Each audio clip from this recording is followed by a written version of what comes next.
Hi, friend. Welcome to this episode of the Christian Woman Leadership Podcast. I'm your host, Esther Littlefield, and I am so glad that you are tuning in and taking a listen to the show today. In this episode, you're going to hear a replay from one of my favorite conversations that we have had on the show over the past 5 years. In choosing this episode, I was sure to choose one that I felt personally challenged by and that I believe will inspire and encourage you in your leadership journey. Now, it's possible you heard this episode when it first came out, but that might have been a couple years ago, and you might still benefit from taking a second listen. Or perhaps you're brand new to the show. This is the first time you're listening, and I invite you to just go ahead, tune into this episode, and then go back and find others that you feel might resonate with you and where you're at right now. Now, I want to invite you to connect with me outside of the show. If you enjoyed this conversation today and you want to connect, head over to Instagram. That's where I spend most of my time in terms of social media currently. And you can send me a DM. My username is Esther D. Littlefield. Just send me a DM. Introduce yourself. Let me know you listen to the show, and I would love to connect with you. All right, friend, let's dive in to our conversation today. Welcome to the Christian Woman Leadership Podcast, where we hope to inspire you to embrace your God-given gifts, skills, and passions in order to lead with confidence. We want you to remember that you are fearfully and wonderfully made in the image of God, and you are fully loved by Him. You have been designed on purpose by God with unique gifts and passions in order to love and lead those around you. I'm your host, Esther Littlefield, a pastor's wife, business owner, mom, and writer. And I'm Esther's co-host, Holly Kane. I'm a wife, mom, and business owner. I also write at hollykane.org, where I focus on my passion for women's ministry. Together, we chat about important issues that Christian women leaders face. In addition, we interview other women just like you who lead in various roles, from church to community to business. Through this podcast, we offer you encouragement, tools, and resources to help you on your leadership journey. We are so glad you're here with us. Today, I am speaking with Jenny Randle. Jenny is a faith-based speaker, creative entrepreneur, founder of Freedom Creatives, and the author of Courageous Creative. She has a deep passion to empower people and businesses to live with impact and loves a good freestyle rap battle with her husband and kids. I love that. So welcome to the show, Jenny. I'm glad to have you here. Hey, thanks for having me on. Awesome. All right. So Jenny, let's jump right in and talk about your leadership journey. I'd love to hear kind of how you have gone through your life and recognized your leadership throughout your life. Yeah. So I guess you sent me the questions a little bit beforehand. So I was thinking through this, and there were those moments in my timeline of life that is like, oh yeah, I can see here people saw the leadership on my life. So, I can trace it back to fourth grade when I ran. I don't know if we were doing like a student council thing in our class, but it was something where I was like, oh, I should run for this. And I ran against the class clown, which come on. So I ended up winning, but it was by a little amount that I won. And I remember, I don't know if it was my mom or dad, but they were like, well, who did you vote for? And I said, I voted for the class clown because I felt bad for him. And I don't know which parent said it, but they're like, if you don't believe in yourself enough to vote for yourself, then you shouldn't be running. And it was a moment that I was like, oh, and there were moments like that throughout my childhood where they were raising me up as a leader because they saw it in me, and they just like those gold nuggets of like wisdom that is like, oh yeah, that makes sense. So I later ran in high school, and the race was close, but I voted for myself and I won. So it was just all throughout childhood and into adulthood, I've been in different leadership positions, whether in ministry or having our own businesses, and just I love championing people, Christians, believers, into their calling for Jesus, and that's really where I love focusing on mostly. Okay, yeah. So tell us what your leadership looks like currently in your life right now. Yeah. So currently, my husband and I, we have 2 kids. So, I mean, discipling them daily, that's a daily leadership Oh task yeah. for sure. So that's a priority. And then we also, I call my husband Hot Surfer Husband. Hot Surfer Husband and I, his real name is Matt. He and I, we run a business together. We run a digital marketing agency. And then alongside with that, we also run our ministry called Freedom Creatives. So leading both of those, I tend to function in the role of creative strategy. I can carry vision. I can cast vision.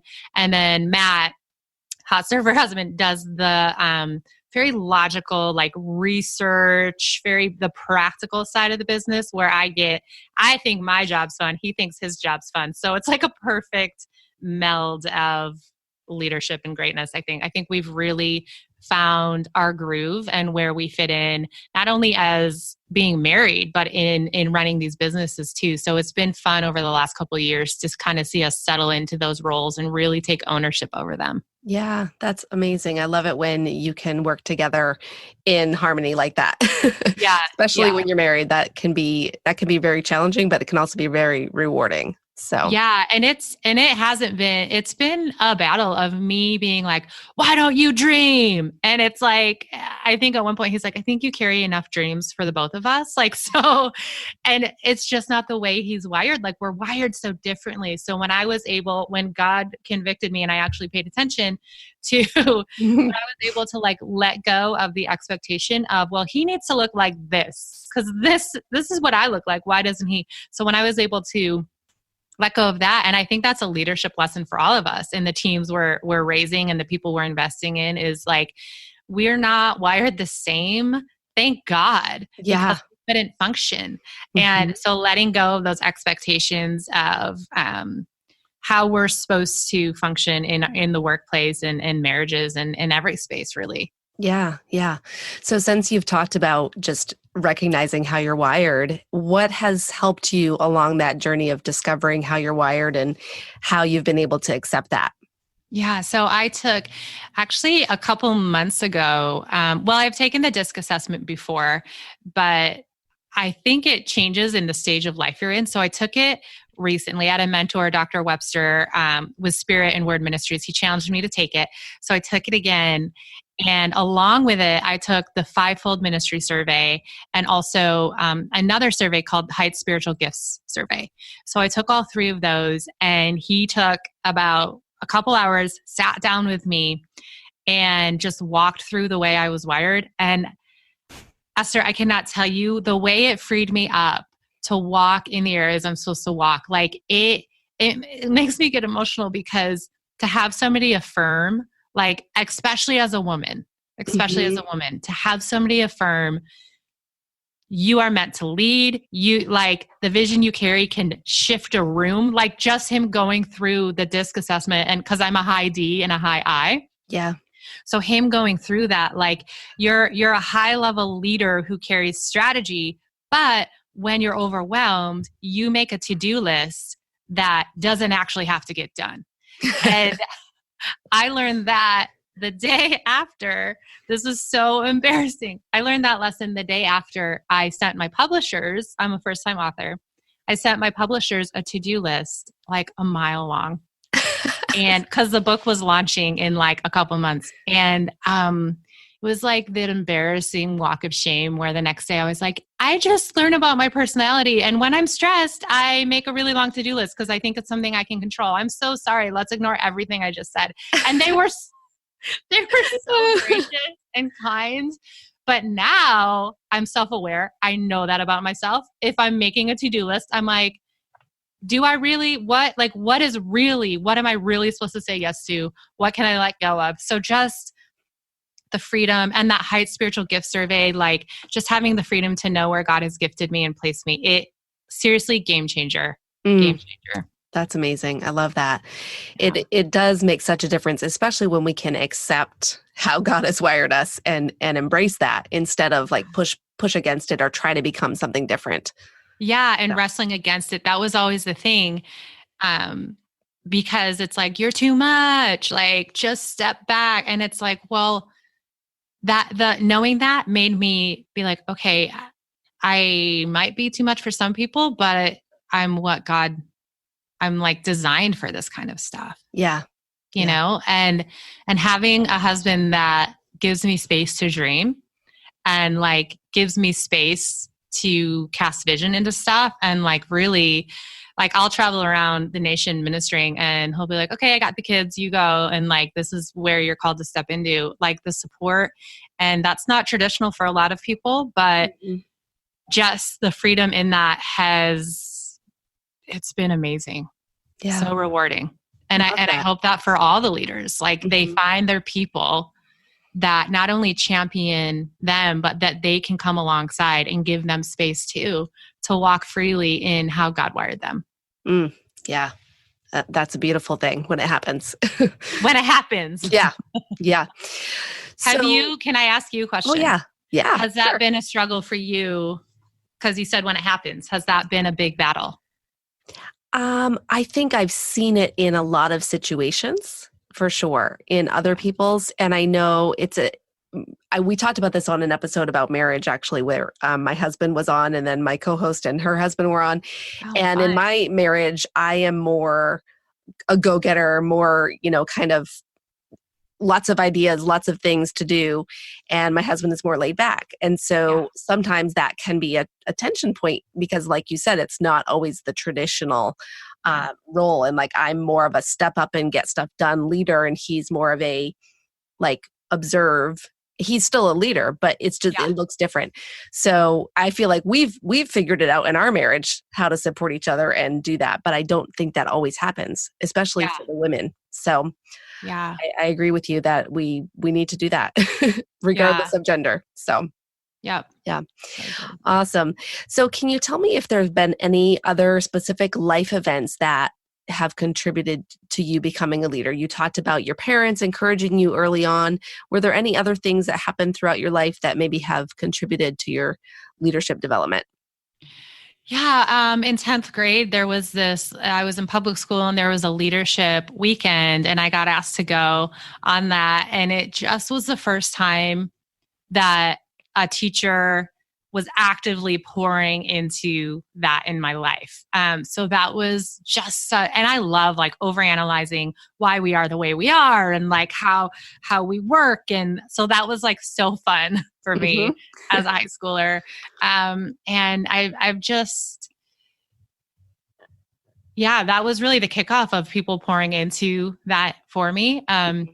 There was a coach in high school, my senior year. I played field hockey and I was horrible at it, the worst. And I remember the coach being like, oh, I really want you to be captain. And usually the captain's the best on the team.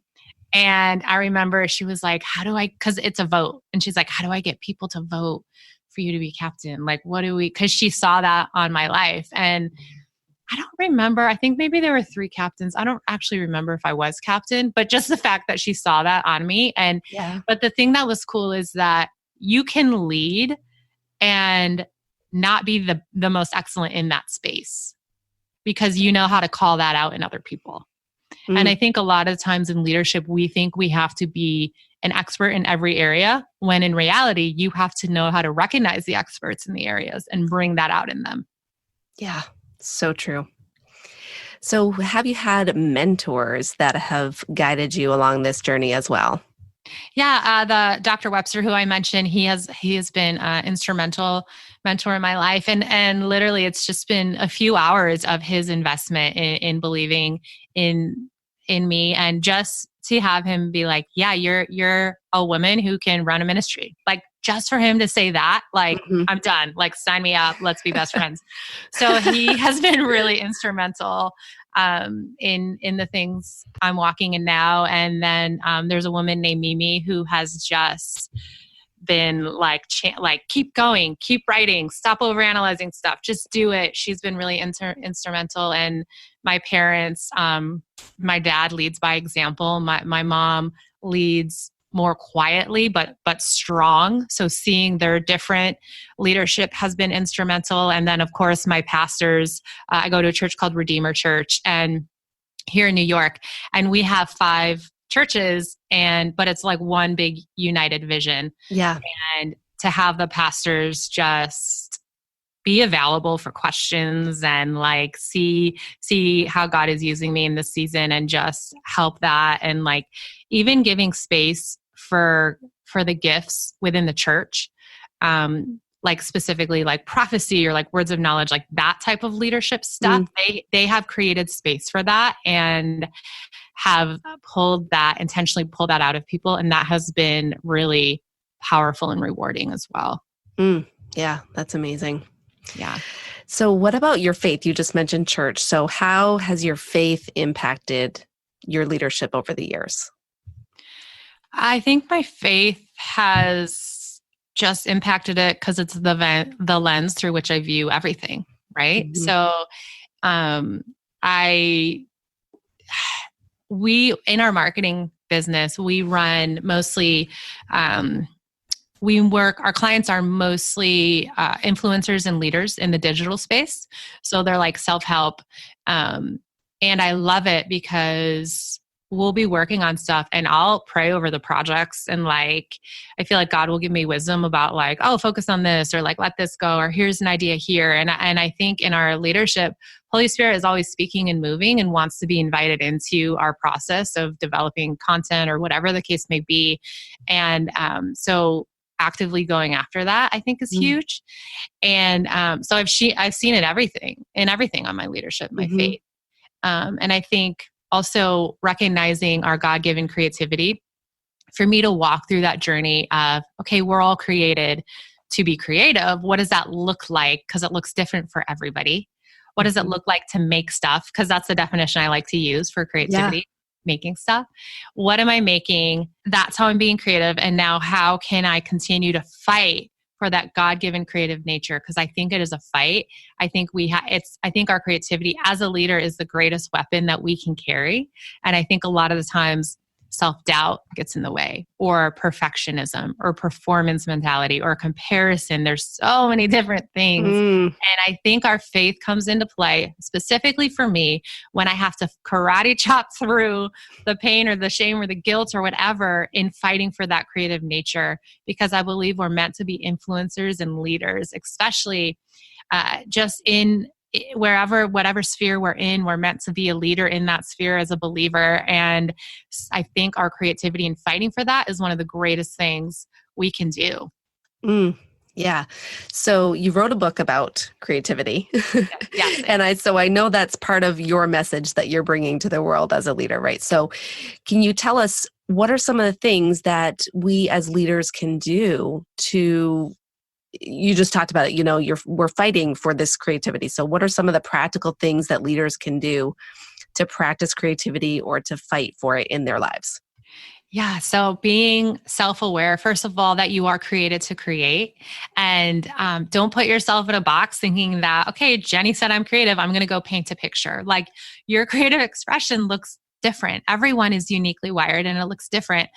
And so giving yourself that knowledge that you are supposed to be creative, right? So that's the first step. Acknowledge that. And then the other step is inviting Holy Spirit into your process, seeing God working and entering into the story of what He's doing too. It's not always about you and your leadership, but it's about being actively saying, God, what are you doing? Rather than, God, will you help me do this? I think that's a perspective shift we can all carry. And then just being self-aware and being like, God, why can't I get past this idea? Like, what is it about this idea that I keep coming back to? Is this an idea you want me to pursue? And then if it's yes, go after it. If it's a no, then be like, okay, well, why are you giving this idea? And like, if He's asking you to let it go, let it go. And also even seeing the creativity on other people in the teams you run or lead, or the family you're investing in, like seeing the leadership and the creativity on them and asking God, okay, this person definitely has the gift of worship on their life. How, I am not a worship leader, but how can I cultivate that gift in them? Maybe for a season, it's investing in resources for them. Maybe it's giving them the tools and equipment where they can go take a course or show them in church where they can steward that gifting, and really just being intentional to see the creativity in yourself, in others, and then just being self-aware to what's blocking it, and then just go after it. Mm, okay. So why do you feel that creativity is important in our lives as believers? I mean, it's how we influence the world. I mean, that you have the entertainment industry, you have the music industry, you have the fashion industry. Like the outlets that are influencing culture are those creative industries. Mm-hmm. And I'm not saying we all need to be drawing pictures of doves and the face of Jesus. Like, if that's your thing, that's great, but it doesn't always look like that for everybody. So go into the mainstream spaces, influence the people around in those spaces, like glorify God in your work. And it's not always like, our creative calling isn't for always for what we're putting out, like what we're producing. It's about who we're producing with around Mm-hmm. us and who we get to influence then too. So I remember there was this one moment. I worked in the entertainment industry as an editor, and we had to deliver this rough cut to the studios, and our hard drives died. Everything died. We lost everything. This was months of work. It was horrible. Mm. And it was stressful. Obviously, I cried. Let's just be Mm-hmm. honest. I cried. I put my head on the desk. I put my hood up. Like, I'm the person that if you have your hood up, like, don't talk to me. This is serious. Yeah. So I went in the zone of self-pity and what is happening. And then I like probably got Diet Pepsi and was like, this is the worst. And then I was like, okay, wait, we can do this. Like, Jesus, help me, like, not freak out in this moment. And our team rebuilt everything. I think we held the record of working 72 hours straight. Like, they brought up, people were bringing us in food. There was a shower in the office, so we didn't turn into the smelly kids, but we got the job done. And it was fine. But months go by, and I go to leave, transition out of that job. And one of the producers came up to me and she was like, I just want to tell you that you made me believe in Jesus. And she was an atheist before this point. Wow. And we didn't have this altar call moment of let me lay hands on you and like say this prayer. But it was a moment that marked my timeline in life, because you can look back at those moments at work or when you're leading and just be like, I had a moment there to respond by glorifying God with my attitude. Yeah. Or by enjoying God in the way I'm going to respond to the situation, and just being the light in the workplace. And that speaks volumes rather than me giving her an altar call moment. And Holy Spirit used those moments, and it made an impact. And she went on to continue to producing, and she's making a difference in the entertainment industry. So God, I believe, is positioning leaders strategically in these different spheres of influence, because he knows that they're going to walk in obedience. They're going to let their light shine because they have a concept that they're meant to be creative. They have a concept in their identity, like we were talking about earlier with those personality assessments. Mm-hmm. They have a concept of how God has wired them, and they're in the position to lead people well because they understand their identity in Christ, and others are going to connect with that and connect with Jesus because of it. Isn't that crazy? I love talking about this stuff. That's awesome, because I have another question about this. And I think that a lot of times in conversations about work, we differentiate between our ministry and our work, or our ministry and our business, And so what's your perspective on that? How do you separate ministry from business or ministry from work? Or I would just love to hear your thoughts on that. Yeah. So our ministry, I'm using quotes for the listeners. Our ministry is a 501c3. It's a nonprofit. So it is a separate entity from our marketing company. Yep. And it's been this wrestling match of how do they overlap? What does this look like?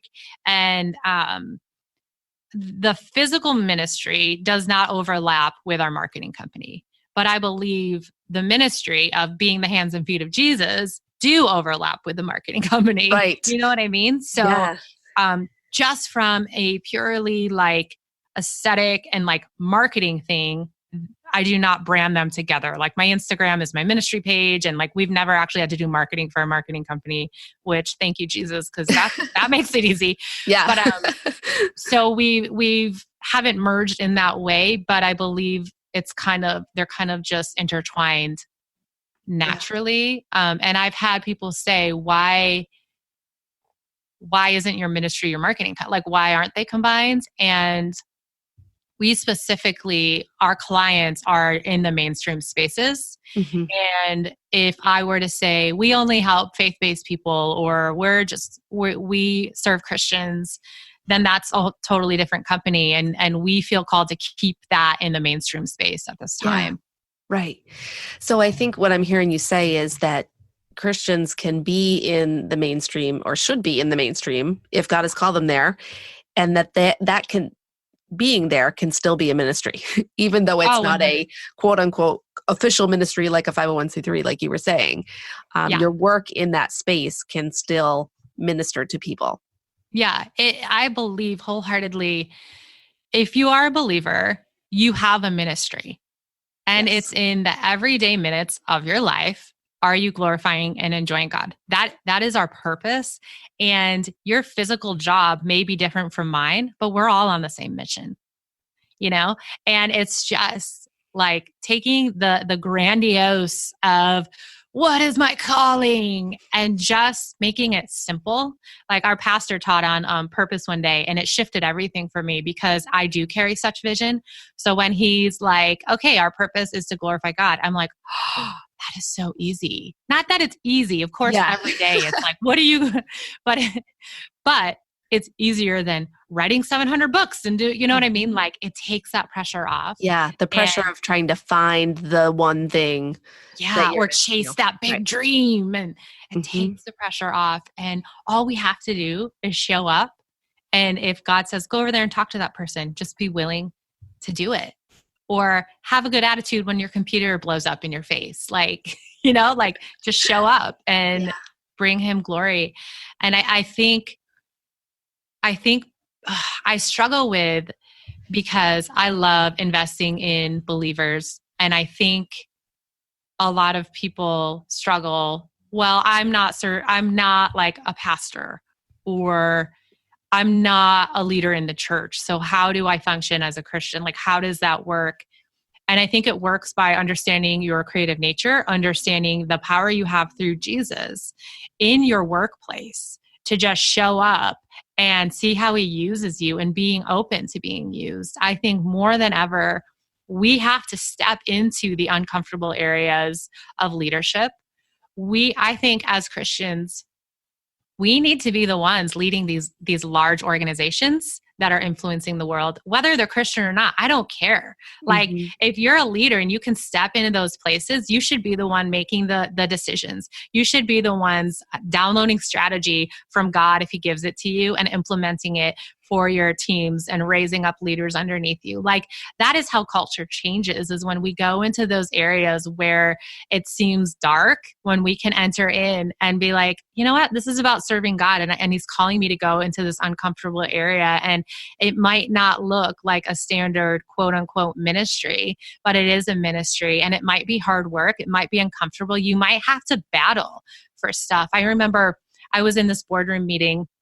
I'm on a board of a local organization here, and there were these two lawyers, and I love them, and they were presenting something to the board, and they were passionate about it, and they were telling a story, and they were getting emotional, and they were fighting.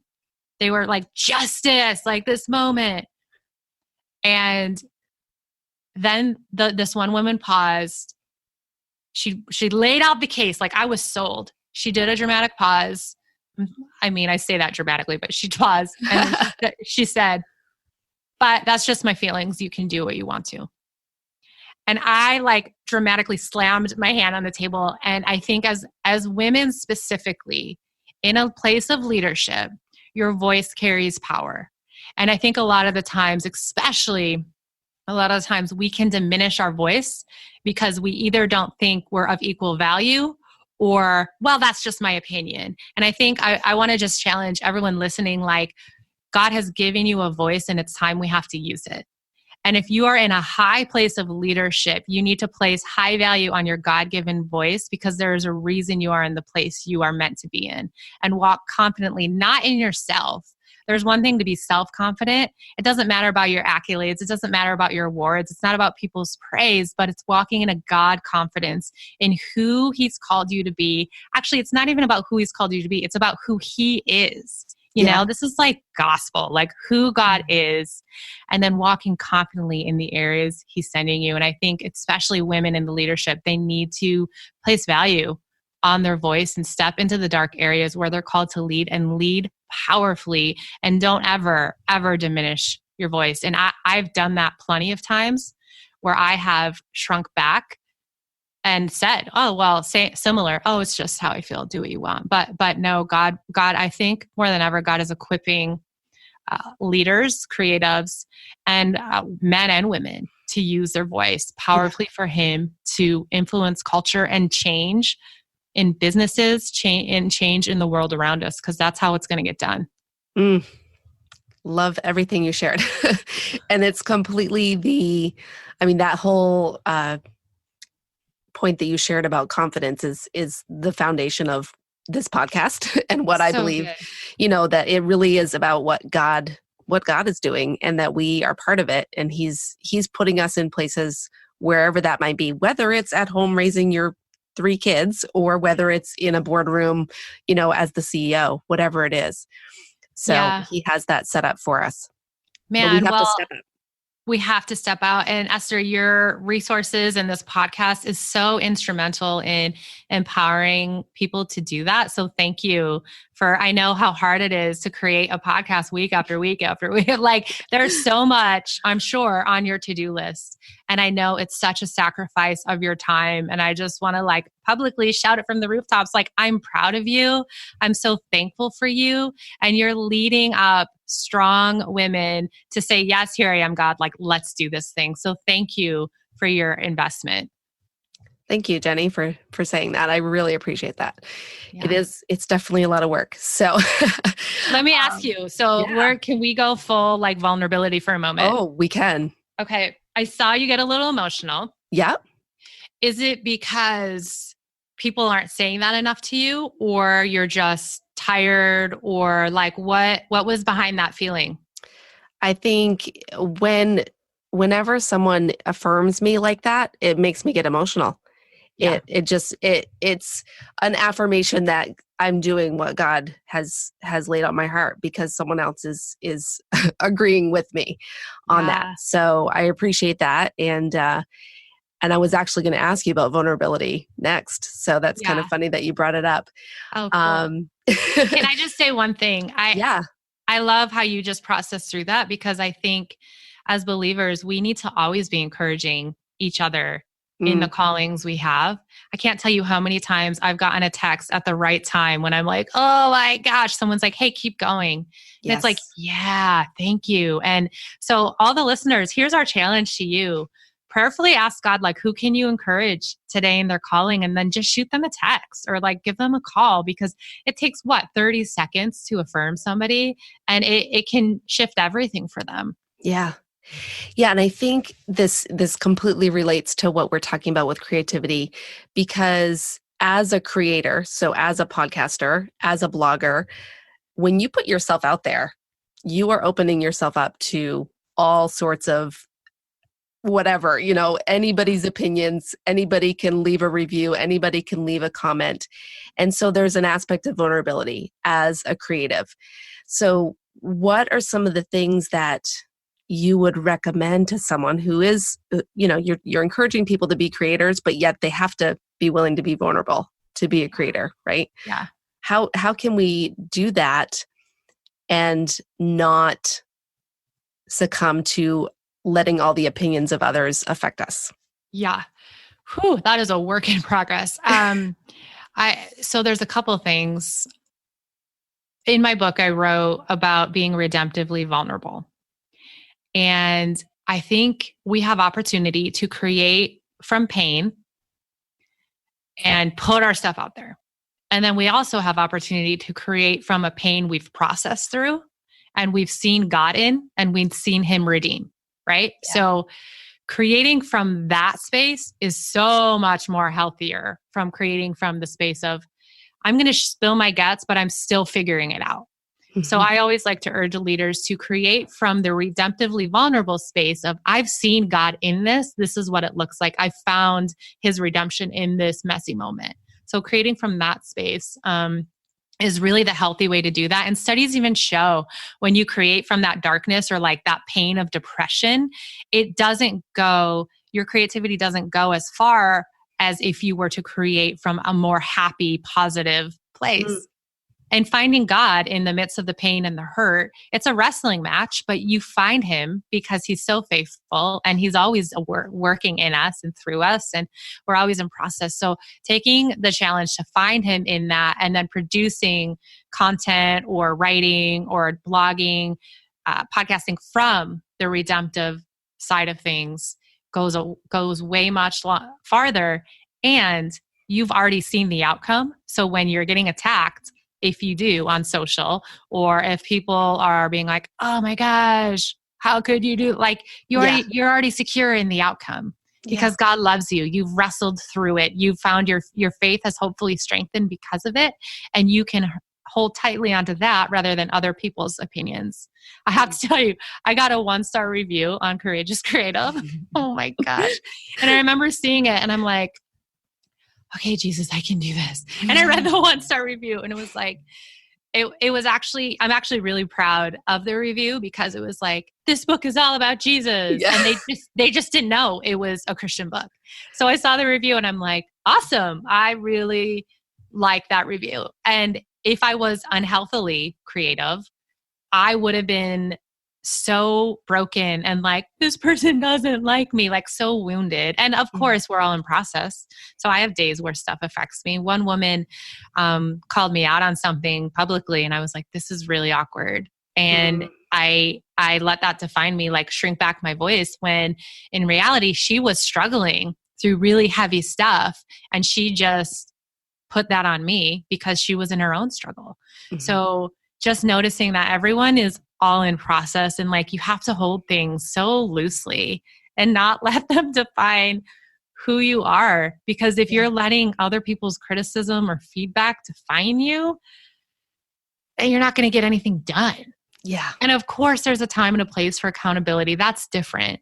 You know, like the people we trust and the people we respect, like they have that space to speak into our life. But not the haters. We don't got time for that. Yeah. So true. Yes. Okay. So Jenny, I want to go back to creativity for a minute and ask you, can you share some maybe non-traditional creative outlets that you have seen people serving in or doing? Because I think when we think of creativity, I think of arts, the arts and the music industry. But I think from your perspective, it's much more than that. It's much more. Yeah. You get me. It's much more than that. Yeah. Just anytime you make stuff, you're being creative. So my husband's a former engineer, like putting those things, I don't even know, putting stuff together and math equations I have no comprehension of, like that's super creative.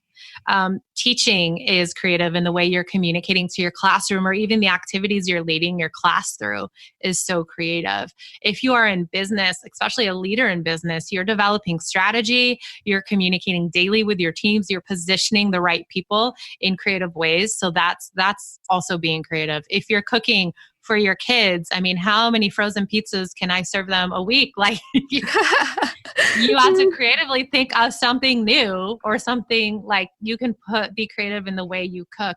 And I want to say, as a parent, there are daily routines and rhythms that you have where you can invite your kids in to be creative too, or even enter into their space of when they're creating. So that too is another avenue of being creative. So like if you're gardening, like bring the kids with you. That's something that you do naturally. You're intentionally being creative, and have fun gardening. Like that's another way of being creative. So I think it's noticing and being intentional to go after the areas where you are creating stuff and recognizing, oh yeah, I am creative, and expanding on the areas in which you carry interest and that God has like kind of been like, yeah, do this, and then stepping into it confidently.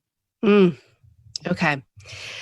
What do you think are some of the benefits of being creative as leaders?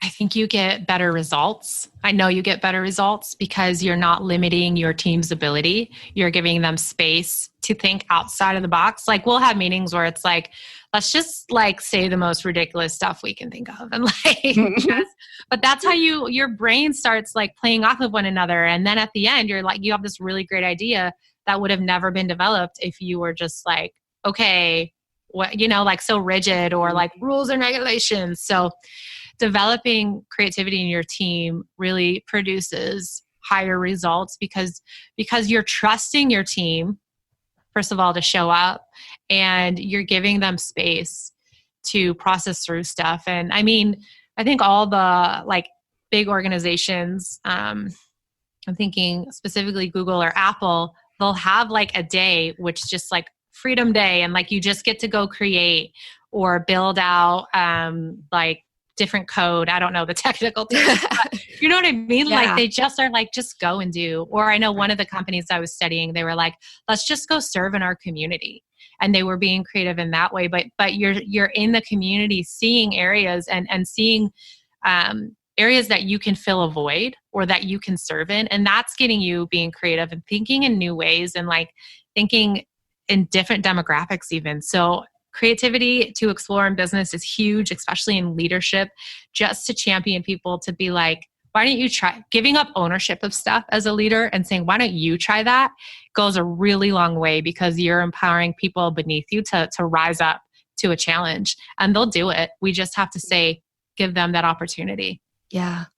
And not to edit or discount any of the ideas when you're in that mode, right? Because I've seen meetings where it's like brainstorming, but then all of a sudden someone has, oh, but that won't work because, and then that just shuts down the creativity right then and there.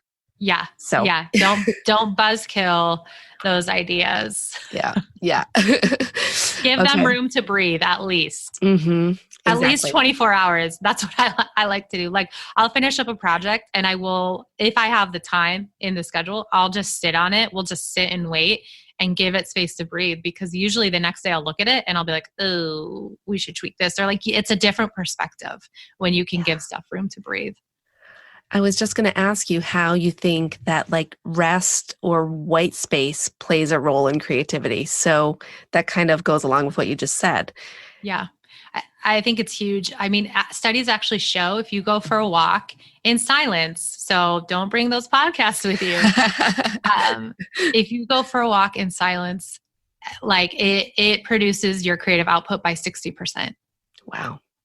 And I think it's just like being out in nature, the source, right? God is the ultimate creator. We're putting ourselves out there, and just like your brain can just start.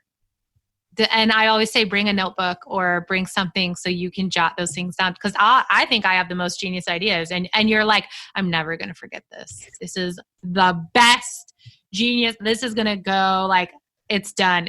I changed the world. And then 5 minutes later, you're like, what was that idea? Yes.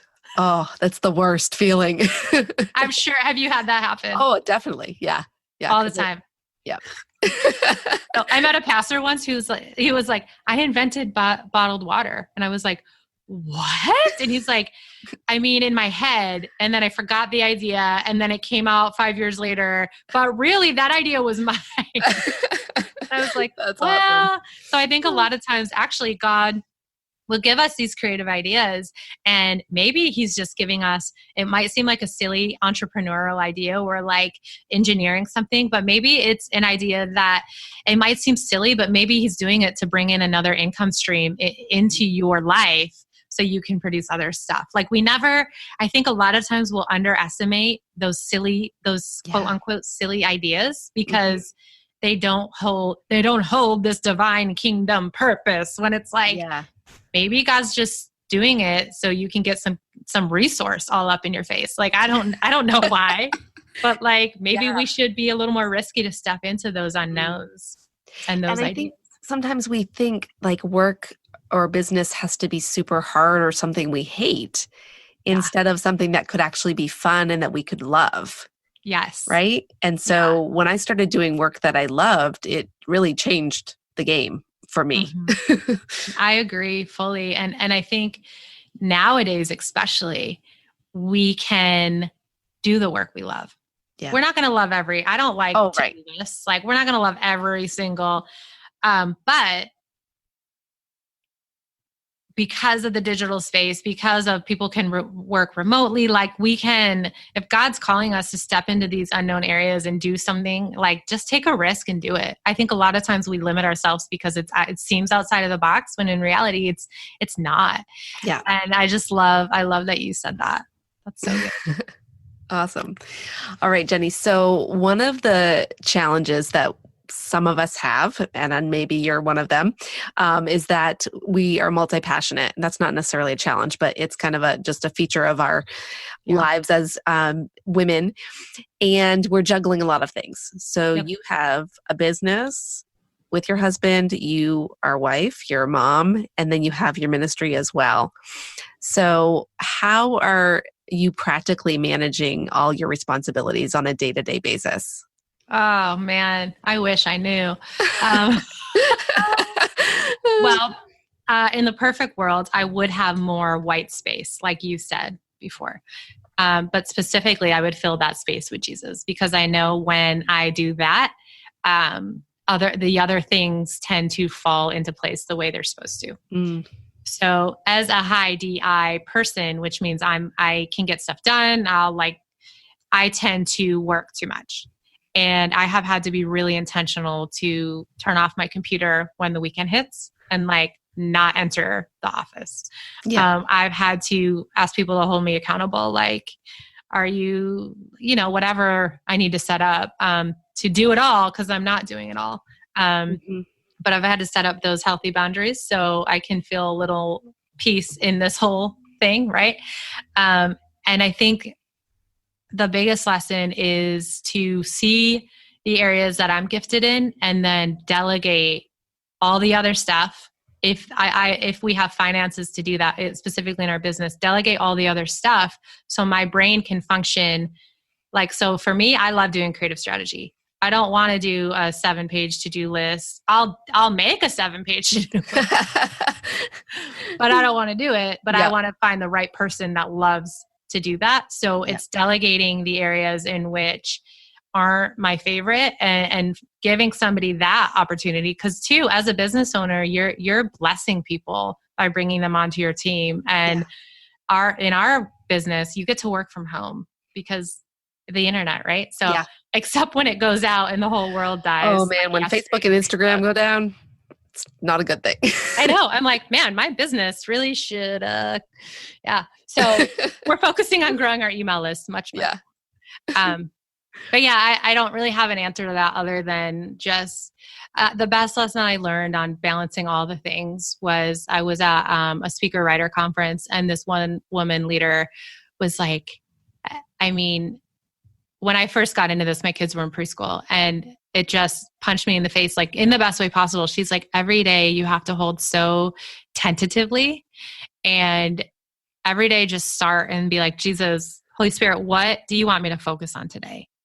And I started doing that. And someday it was like, just who cares about your to-do list? Like, go play with your kids. Like, they need you. Like, go build Legos. That's fun. And some days it was like, send your book proposal to 700 people. Not that much, but you know what I mean? Like, some days it was work days and some days it was play days. And they're all wonderful. But it's just asking God, like, what do you want me to do with my time? And how can I honor you in this? That's the biggest lesson I've learned. It is a struggle, and I've had to set up boundaries of like, stop working. Yeah. I think a lot of our listeners can relate to that as I can as well. And I think I don't know, I've worked a traditional 9 to 5 and then I've worked from home. I think it's harder when you work from home or when you own your own business, because you are basically at all times, you have the ability to do the work, right? Yeah. And it's not like you don't have to go into the office and have the things there. It's all at your fingertips. So it's harder to set those boundaries. That's a really good point. Yeah, it's because it's always there, and you always feel like you're on call. I've started to actually wording things in the morning, like, "Okay, I'm going into the office," and I take 2 steps. Okay, I am now in the office. Like, just even changing the language. Like, Yep. okay, my office hours are 8 to 4 or whatever, and just like being intentional. And at first, it's like a training process. At first, it's hard. It seems hard and like uncomfortable, but the world's not going to end if you don't answer an email. Yeah. So it's understanding those rhythms and like boundaries and stepping back and being at peace with that is really huge. My husband's we have different work philosophies. He's very logical, very well with his time. He would rather I'm a little squirrely with my time. So he is so wise in that he can get an hour's work of work done, like, and be done for the day. Whereas I'll squirrel around. Like, oh, I just found this great article on the internet. Oh, it's inspiring me to do this over here. And like, I think it's just the way we're wired. So I've had to, and I saw you have some podcast episodes on this that I'm excited to dig into, but time management tools. I need to learn how to do like batch working. And like, I've been trying to be intentional in that, but I think I know you offer some stuff on that. So I'm excited to dig in. Yeah. We have an episode specifically on boundaries that I did, and I'll put that link in the show notes. And then there's a different episode about my favorite tools for managing my time. And it's a learning process. Like you said, it's always a journey. And as some days I do better than others, but I think also our personality plays a huge role in this. Cause like you said, your husband is more structured naturally and more logical, and you're more of the creative, go with the flow type. And, those different types can manage work differently. So you have to find what will work for you. Find what works for you, and find when you excel, when your brain power is like high. Like, I know I love writing at night. So I will structure my day. So, okay, my writing's going to happen at night, because that's usually when I feel most inspired. And so noticing those rhythms in your day too, to show up. Yeah, absolutely. All right. So if you could give advice to a younger leader, someone who's just starting out in her career or ministry world, what would you tell her? I would tell her to hold her titles loosely. Because you might carry vision for a certain dream, but I think we're always in most motion, and God is always moving. And He might have called you into, like for me, I wanted to be a video editor since I wanted to be in the film industry since I was like young. And if that was the only vision I held on to, I would have missed out on the life I'm walking in right now. So holding those titles loosely, they don't define you. But just being flexible in how God's moving. And I do believe our titles, quote unquote, or our giftings will build upon one another. So I went from editing to design to art directing. So I think they all are interwoven, but don't hold so tightly onto a career goal that you miss the move of God on your life. All right, Jenny. So as we wrap up, I always like to end with talking about the fact that leaders are learners. And I love hearing what you're learning right now. And if you have a recommendation for our listeners in terms of a book or a podcast or anything that they could pick up. Yeah, I have been learning, I'm going to dig into your content on time management for sure. Okay. So I need to learn more about that. But I've been reading a lot of Donald Millard's stuff, building a story brand. He has a lot of free resources out there. So I've been really loving how he communicates and the simplicity in which he teaches and how he teaches. As I'm a communicator, I'm a marketer. So the way he teaches how to communicate is just seems so simple. So I'm trying to really refine my communication. So he's been a great one. That's basically my favorite resource so far. Okay. Awesome. Yeah. Yes. And mentioned his podcast and his book on other podcast episodes too. So people definitely have to check that out. Yeah. Awesome. All right, Jenny, I so appreciate you taking the time to be on with us today and just all the things you've shared in your journey. I'm super excited to check out your book because I know I've seen it online and I haven't actually read it yet. So I'm going to have to pick it up. But I'd love for you to share how people can connect with you if they want to follow you on social. And if you have a free gift or anything else that you want to share, let us know. Awesome. So my website is jennyrandle.com. Randle is Randle. And then I love Instagram. So I'm jenny.randle. So you can find me there. And I would love it if you guys are struggling with your creativity, you're really feeling like you're not walking in full freedom. I have a creativity assessment and it just answers the question, what's killing your creativity? So that is at jennyrandle.com/creativity quiz. And that'll help you pinpoint things we touched on, like perfectionism, people pleasing, time management. That'll really help you zero in how God can help you overcome the thing that's killing your creativity so you can lead from a place of understanding that God-given creative nature. Awesome. And we will have all the links to that in the show notes for this episode. So be sure to head over there and check it out. So thanks again, Jenny, for joining us today on the podcast. And I really enjoyed our conversation. Thanks for having me. Thanks for joining us on the Christian Woman Leadership Podcast. Do you want to become a more confident leader? Then make sure to grab the Confident Leader Manifesto. This is a resource that Holly and I developed just for you. And I share all about it in episode 6, Leading with Confidence. You can get the manifesto for yourself at estherlittlefield.com/confident. And that's confident with a T. Now don't forget, your leadership matters. And it's time for you to embrace your gifts and lead with confidence.